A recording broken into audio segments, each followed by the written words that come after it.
Halo, assalamualaikum warahmatullahi wabarakatuh. Selamat pagi teman-teman. Kembali lagi dengan saya Rian.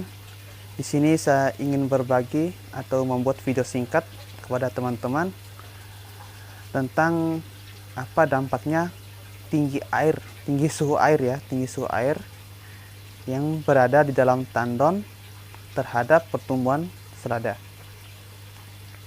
Oke, mungkin langsung saja kita bahas ya.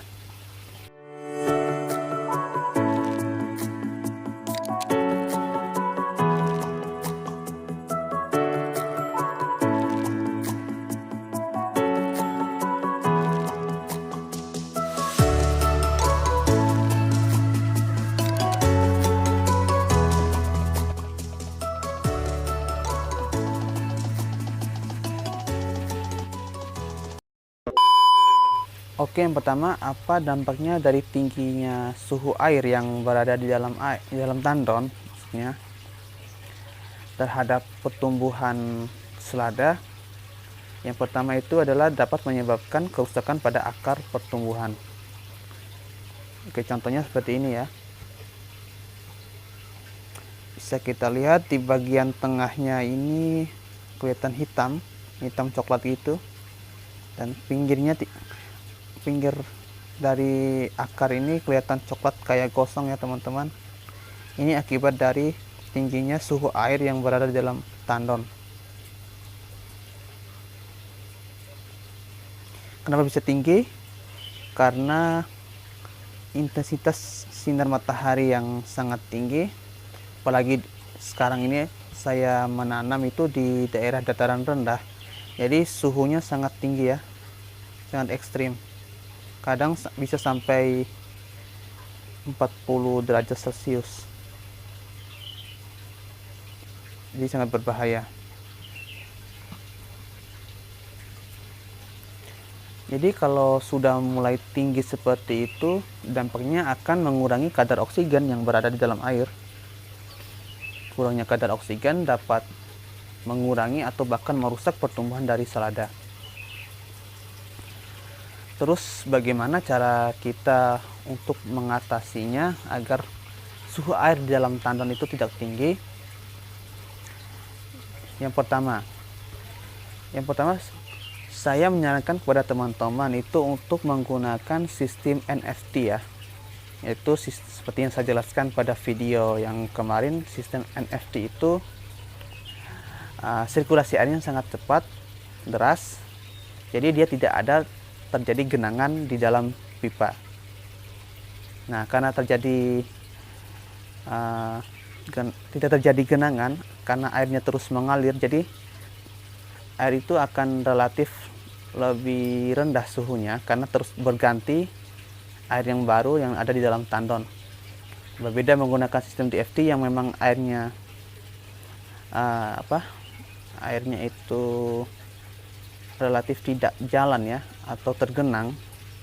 Jadi ibarat kita kayak memanasin air di kompor. Jadi makin lama kan pasti kan panas. Sama halnya dengan air yang tergenang di dalam pipa ini. Kalau kelamaan terkena sinar matahari kan otomatis pasti kan panas.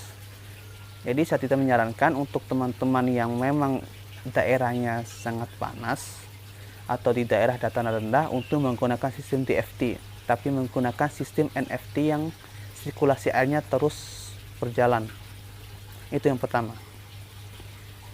Yang kedua, menggunakan alat bantu seperti jaring paranet seperti ini ya, untuk mengurangi panas atau mengurangi intensitas sinar matahari yang langsung mengenai dari tanaman atau contohnya selada seperti ini. Nah, kita menggunakan jaring paranet.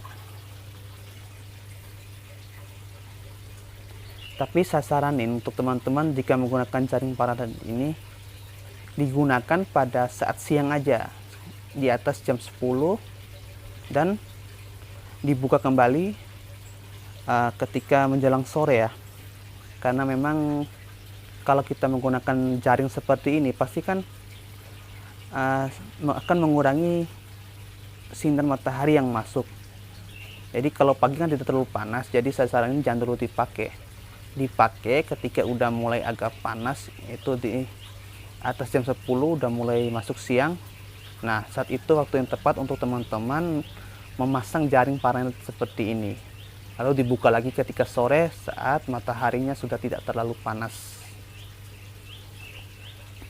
Terus yang ketiga, bagaimana caranya untuk mengurangi tingginya suhu dalam air?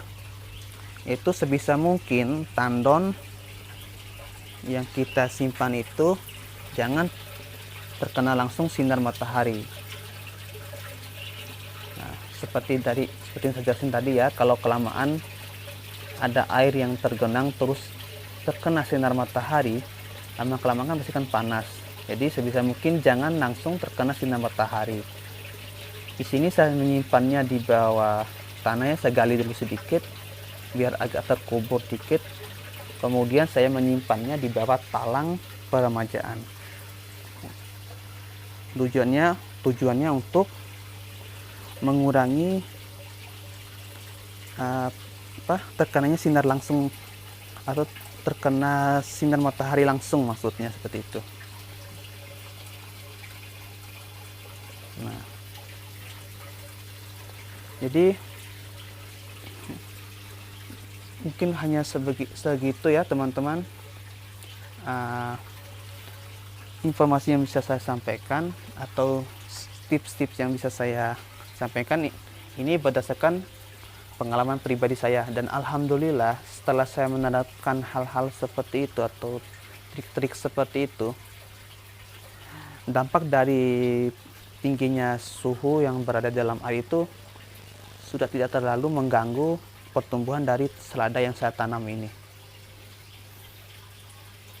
Nah, selada yang saya tanam ini saya menggunakan bibit Anizel ya. Kenapa saya menggunakan bibit Anizel ya? Seperti yang sering saya jelaskan, bibit Anizel ini kuat ya, dia mampu bertahan di suhu yang ekstrim. Jadi sangat bagus, saya bisa rekomendasikan kepada teman-teman untuk menggunakan bibit ini.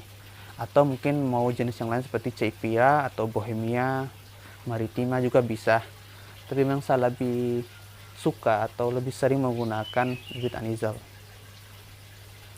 Jadi hanya segitu mungkin tips atau saran yang bisa saya sampaikan kepada teman-teman. Semoga bisa bermanfaat ya ketika teman-teman nanti mau mencobanya. Insya Allah pasti akan bisa berhasil. Yang penting teman-teman tetap semangat, sabar, dan tekun untuk menjalani atau kegiatan aktivitas kita sebagai petani hidroponik. Oke, mungkin itu saja. Terima kasih. Wassalamualaikum warahmatullahi wabarakatuh.